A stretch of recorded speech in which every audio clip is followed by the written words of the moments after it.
छुरी से कटारी हो गइल,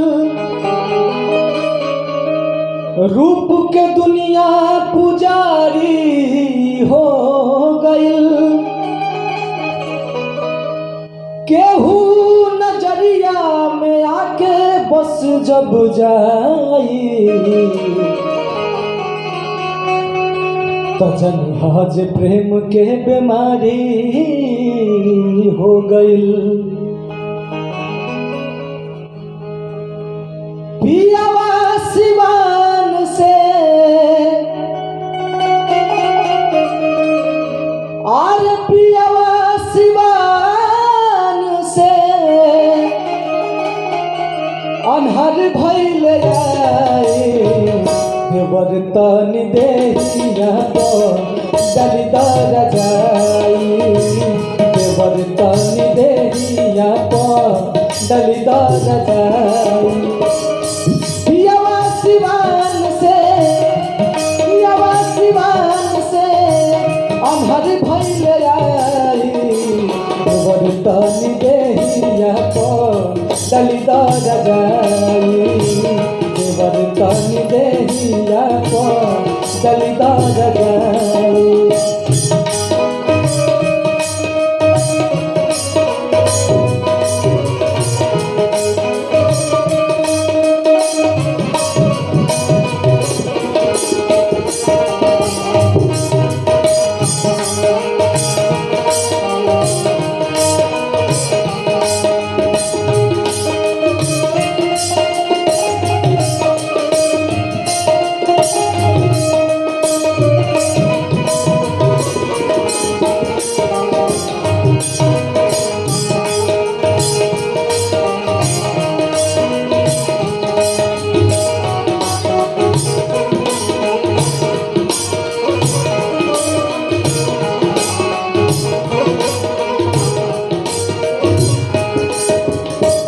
काल्हुए से सगरी बदनिया पिरात बा,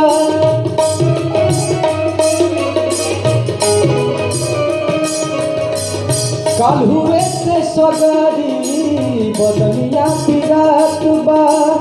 उठेला दर्द नहीं तनिको चिरात बा।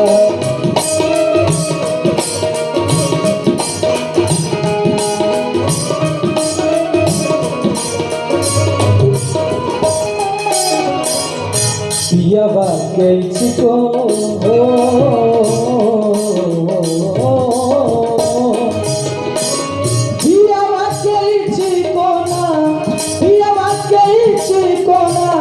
कहियो बुझाई, बर्तन देहिया दलिदार जाई, बर्तन देहिया दलिदार जाई।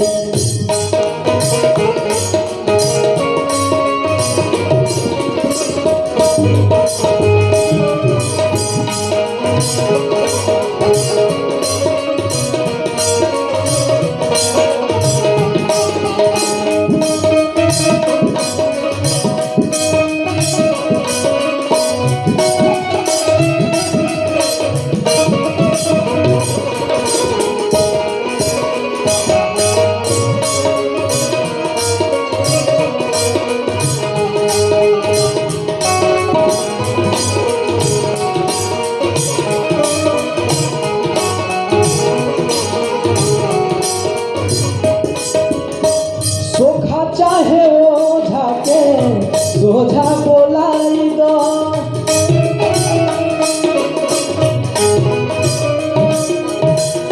कैसन बीमारी हो तनी झड़वाई दो।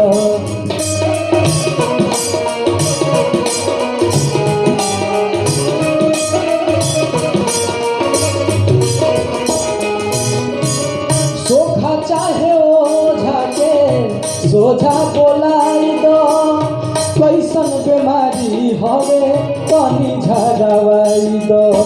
सुत नहीं करे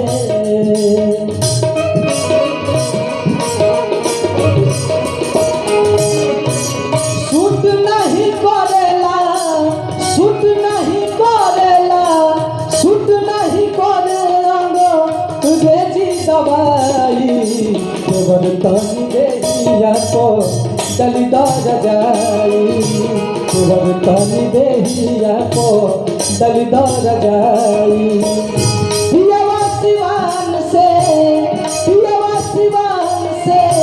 अनहद भइल आई देवर तनी देहिया को दलिदार जाई देवर तनी देहिया को दलिदार जाई देवर तनी देहिया को दलिदार जाई।